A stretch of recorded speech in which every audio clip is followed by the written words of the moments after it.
तो हेलो प्यारे बच्चों, आप लोगों का स्वागत है हमारे चैनल में। तो आज की इस वीडियो हम लोग क्लास 12 हिस्ट्री की चैप्टर नंबर 6 का वीवीआई एमसीक्यूज देखेंगे। तो आपके पहले यहाँ पर क्वेश्चन से देखने को मिलेंगे, फिर 4 ऑप्शन से देखने को मिलेंगे, फिर यहाँ पर व्याख्या। तो हम टाइम को बचाते हुए सिर्फ क्वेश्चन से पढ़ेंगे, व्याख्या पढ़ के आंसर पता लगाएंगे और टिक लगाकर सीधे आगे बढ़ते रहेंगे। आप लोग लास्ट में कमेंट में जरूर बताना कि 20 में से आप लोग कितना का आंसर दे पाए। तो आपके पहले प्रश्न है यहाँ पर, भक्ति आंदोलन का मुख्य उद्देश्य क्या था? तो आपको यहाँ पर व्याख्या पढ़ना पहले। तो व्याख्या हालांकि ये वाला गलत है, बाकी दूसरा क्वेश्चन ठीक है। तो आपके सही उत्तर हो जाएंगे इसका ऑप्शन बी, व्यक्तिगत ईश्वर के प्रति भक्ति इज द करेक्ट आंसर।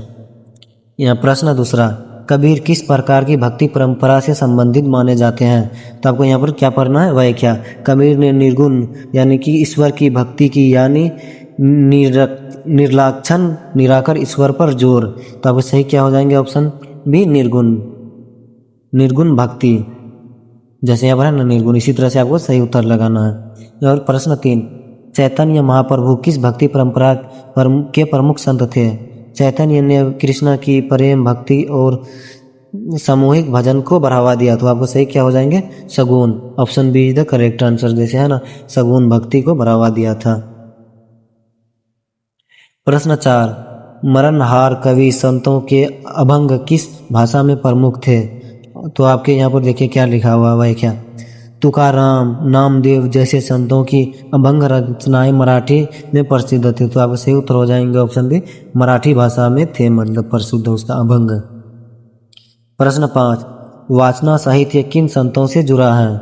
तो आपको यहाँ पर पढ़ना है वाचन कविताएं 12वीं 13वीं सदी के कन्नड़ संतों जैसे बसवन्ना के विशिष्ट शैली थी। तो आपके सही उत्तर हो जाएंगे ऑप्शन डी, बसवन्ना एवं कन्नड़ वाचक संतों से। प्रश्न 6, सूफी संतों का प्रमुख सिद्धांत क्या था? तो आपको यहाँ पर पढ़ना, सूफी परंपरा में दिल से ईश्वर का सारना, प्रेम और आत्मिक अनुभव पर जोर था। तो आपके सही उत्तर हो जाएंगे यहाँ पर ऑप्शन बी, ईश्वर और स्मारक, प्रेम और आत्मिक अनुभव। प्रश्न 7 में क्या लिखा हुआ देखिए आप लोग यहाँ पर, अजमेर के प्रसिद्ध सूफी संत कौन थे? ख्वाजा मुइनुद्दीन चिश्ती का कांखा यानी खानका और दरगाह अजमेर में प्रसिद्ध थे, मतलब अजमेर में प्रसिद्ध थे। तो आपको क्या हो जाएंगे यहाँ पर क्या लिखा? ख्वाजा मुइनुद्दीन चिश्ती। तो आपको सही उत्तर हो जाएंगे ऑप्शन सी, ख्वाजा मुइनुद्दीन चिश्ती के प्रसिद्ध थे, मतलब इसी टाइप का हो जाएंगे। अजमेर के प्रसिद्ध सूफी संत कौन थे? तो ख्वाजा मुइनुद्दीन चिश्ती थे। प्रश्न 8, सूफियों का जिक्र क्या है? यहाँ पर देखिए, अल्लाह ईश्वर के नाम का उच्चारण या स्मरण जो सूफियों के इस साधना का हिस्सा है। तो आपको सही उत्तर हो जाएंगे यहाँ पर ईश्वर के नाम का जब स्मरण, ये करेक्ट आंसर, यही दिख रहा था उसका सूफियों का। प्रश्न 9, समा किस धर्म परंपरा से जुड़ा अभ्यास है? आपको यहाँ पर देखिए, समा में सूफी दरगाहों पर कव्वाली या भक्ति संगीत सुनाया जाता है जो आध्यात्मिक अनुभव का साधना माना जाता है। तो आपके सही उत्तर क्या हो जाएंगे?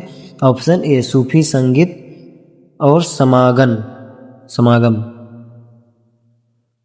प्रश्न 10, कबीर की प्रमुख रचना बीजक किस भाषा शैली में है?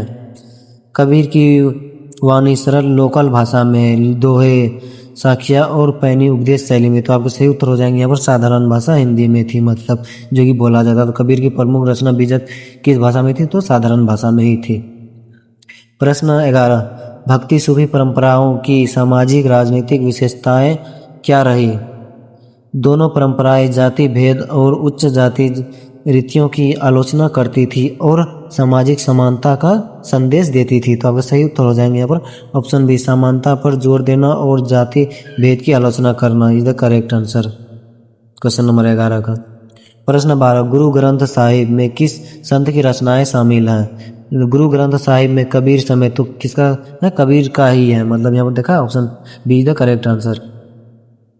प्रश्न 13, चिश्ती सिलसिला किस तरह की सूफी परंपरा है? चिश्ती सूफी परंपरा ने लोक जनों के साथ मेलजोल, भिक्षा और खैरात तथा प्रेम को बढ़ावा दिया। तो देखो इनमें से कोई भी एक वर्ड मिला तो उसी को टिक लगा देना। तो option B is the correct answer, जनता उन्मुख, खैरात और प्रेम पर जोर डालना था। प्रश्न 14, मीराबाई किस देवता की भक्ति के लिए प्रसिद्ध थी? तो यहाँ पर देखिए, मीरा ने कृष्ण भक्ति की रचनाएं और भजन भरे जो लोक भक्ति के उदाहरण है। तो आपका सही उत्तर हो जाएंगे option B the correct answer. Meera किस देवता के भक्ति के लिए प्रसिद्ध था? तो कृष्ण के लिए प्रसिद्ध था। प्रश्न 15, भक्ति साहित्य का सामान्य भाषा रुझान क्या था? ये देखो, संतों के लोकसभा हिंदी, अवधी, ब्रज, मराठी, तमिल, कन्नड़, बंगाली इत्यादि में लिखा था कि आम जनता समझ सके। तो आपको सही उत्तर हो जाएंगे option see the correct answer. प्रयुक्त भाषा वर्ण मतलब लोक भाषाओं में रचना। प्रश्न 16, अलवार और नैनार किस क्षेत्र भाषा समूह से संबंधित रखते थे? तो आपके ऑप्शन से देखिए, नहीं पहले ये वह क्या, अलवार जो कि वैष्णव और नैनार जो कि शैव तमिल क्षेत्र के भक्ति कवि थे जिनकी रचनाएं तमिल में थी। तो आपको सही उत्तर हो जाएंगे ऑप्शन सी। जैसे तमिल बोला ना, तमिल है यहाँ पर ऑप्शन सी में, हाँ तो दक्षिण Bharat Tamil is the correct answer. Question number 17, सगुण भक्ति का विकास प्रकार संकेतक है।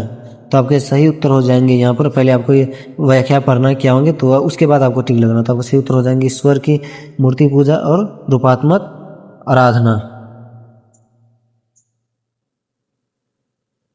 प्रश्न 18, नीचे दिए में से कौन सी बात भक्ति और सूफी परंपरा दोनों के लिए सच है?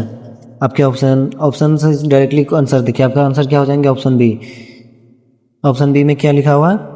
लोक संगीत और कविता के माध्यम से व्यापक जनसमूह तक पहुंची, यही जो है कि सत्य है दोनों के लिए। किन दोनों के लिए? तो भक्ति और सूफी परंपरा दोनों के लिए। प्रश्न 19, निजामुद्दीन औलिया का प्रमुख केंद्र किस शहर में था? तो निजामुद्दीन औलिया का प्रमुख शहर जो है दिल्ली में था। तब सही उत्तर हो जाएंगे ऑप्शन बी, दिल्ली में था।